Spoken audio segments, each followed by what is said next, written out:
हमारा dust collector. Dust collector है, dust collector से हमारा गैसेस गई मितोपयोजक में। ये मितोपयोजक होता है इकोनोमाइजर। इकोनोमाइजर, इकोनोमाइजर में जो गैसें होती हैं वो हमारी दग्ध गैसें होती हैं। दग्ध गैस, ये जो इकोनोमाइजर से फिर दग्ध गैसें हमारी जाएंगी इसमें। तो ये इकोनोमाइजर से हमारी गैसें जाएंगी, ये है हमारा एयर प्रीहीटर। ये कौन सी गैसें हैं? दग्ध गैसें। ये है हमारा एयर प्री हीटर, ये एयर प्री हीटर हो गया। अब यहाँ पे हमारी वायुमंडल से कुछ हम वायु दे देते हैं इसमें। अब ये जो एयर प्री हीटर होता है इसमें से कुछ गैस निकलती हैं जो हमारी वायुमंडल में छोड़ दी जाती हैं, क्योंकि हम यहाँ से जो दग्ध गैसें निकली थी उन्हें हम डायरेक्ट नहीं छोड़ सकते वायुमंडल में, क्योंकि ये गवर्नमेंट का रूल होता है, क्योंकि वायु प्रदूषण हो जाएगा। ये भी तो देखना है, वायु प्रदूषण होने की वजह से हम इस गैस को, जो दग्ध गैस है उनको, उनका डस्ट अलग करके हम उन्हें तब वायुमंडल में छोड़ते हैं। तो यहाँ से हमने इसे डस्ट के द्वारा, डस्ट कलेक्टर के द्वारा डस्ट अलग किया, मितोपयोजक के द्वारा यहाँ से दग्ध गैसें निकली। दग्ध गैसों के बाद हमने यहाँ एयर प्री हीटर लगाया, ये हमारी वायु थी, हमने शुद्ध वायु दी। यहाँ से हमारा एयर प्री हीटर, इसमें से हमारी कुछ अतितापक, मतलब जो गर्म जो वायु होती है उसे हम बॉयलर में भेज देते हैं। जैसे ये है हमारा बॉयलर में हम भेज देंगे इस गैस को। ये हो गई अति तप्त वायु। अब यहाँ से जो हमारी जो गैसेस निकलेंगी वो हमारी वायुमंडल में चली जाएंगी, चिमनी से होती हुई।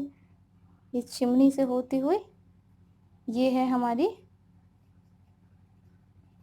चिमनी, ये हो गई चिमनी। अब कितना पार्ट हो गया हमारा? यहाँ से 2 सर्कल थे, उनमें हमारा कोल्ड स्टोरेज था, कोल्ड हैंडलिंग, एंड यहाँ पे हमारा बड़ा जो सर्कल, वो सॉरी आयत था, बड़ा आयत।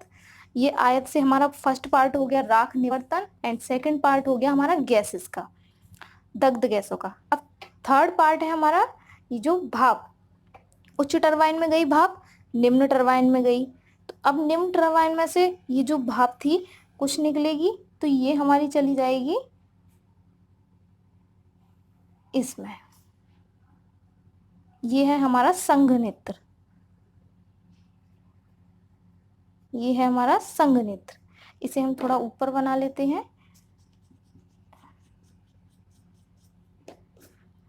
ये थोड़ा ऊपर बन गया, ये है हमारा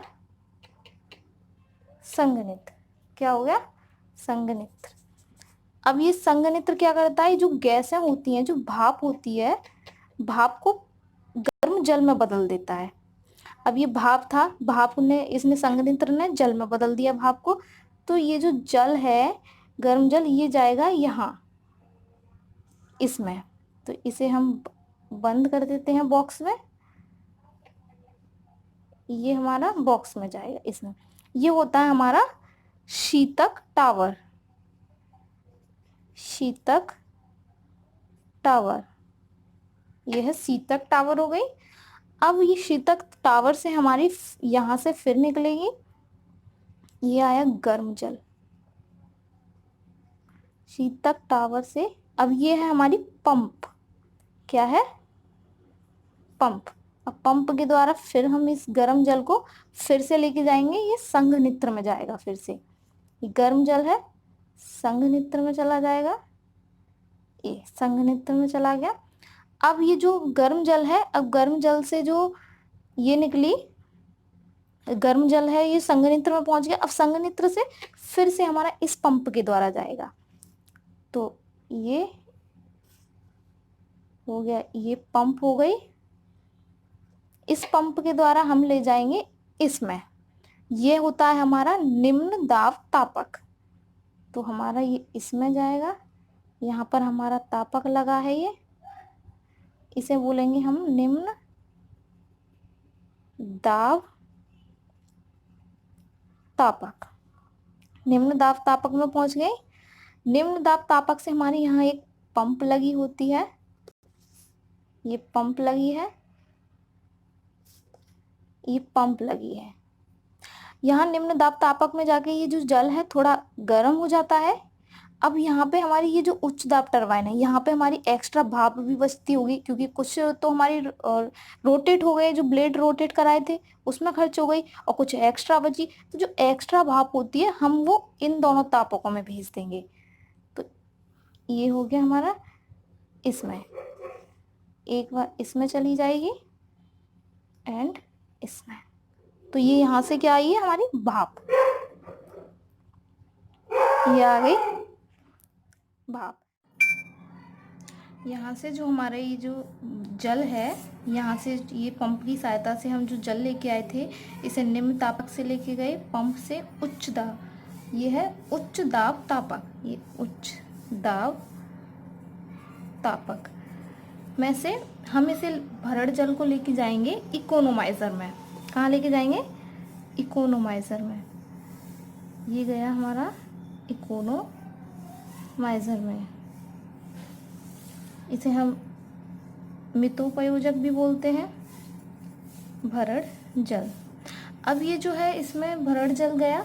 अब यहाँ से हमारी जो कुछ डस्ट जो थी, मतलब कुछ जो डस्ट थी वो तो यहाँ से होकर चली गई, मतलब जो दग्ध गैसें थी वो यहाँ होकर चली गई। अब इसमें जो ये जो भरड़ जल है तो इसे हम बॉयलर में भेज देंगे। कहाँ भेज देंगे? बॉयलर में। चलिए ये हो गया।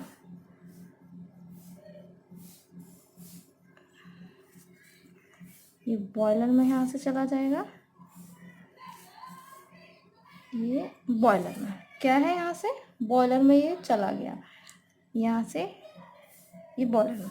तो ये है हमारा थर्मल पावर प्लांट का डायग्राम ट्रिक के साथ। तो चलिए एक बार फिर से बता देती हूँ मैं। तो अब जैसे ये है हमारा, यहाँ से दो हम आयत बनाएंगे, दो आयत बनाने के बाद हम 5 आयत बनाएंगे। तो ये जो लास्ट ये जो है इसे हम बनाएंगे पंचभुज। फिर से हम 5 आयत बनाएंगे, तो ये हो गया हमारा, ये हो गया समबाहुभुज।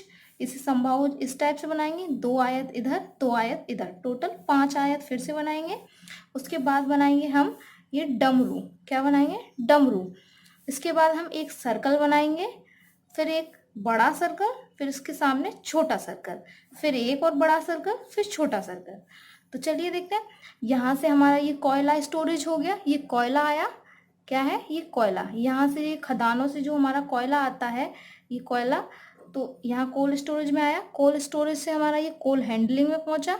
कोल्ड हैंडलिंग से हमारा ये यहाँ पर अतितापक, ये बॉयलर है, बॉयलर में अतितापक लगे हुए हैं। ये 3 पार्ट्स में डिवाइड हो गया। एक हमारा यहाँ पर जो जल होता है इसमें पहले से ही, और यहाँ पर तापक लगे होते हैं, तो यहाँ पर भाप उत्पन्न होती है, दग्ध गैसें भी निकलती हैं, राख भी निकलता है, क्योंकि कोयला जलेगा तो राख भी निकलेगी। तो पहला पार्ट हो गया हमारा राख निवर्तन, इधर राख वाला पार्ट डिवाइड कर दिया। ये इधर पार्ट हो गया दग्ध गैसों का, और इधर पार्ट हो गया ये हमारा भाप का। तो ये है, ये हमारा यहाँ से अतितापक से राख निकली, तो ये पहुंच गया हमारा राख निवर्तन में। ये राख निवर्तन, अब यहाँ राख भंडार हो गया। यहाँ से हमारा गया है ये जो गैसेस थी, दग्ध गैसें, ये हमारी डस्ट कलेक्टर में चली गई।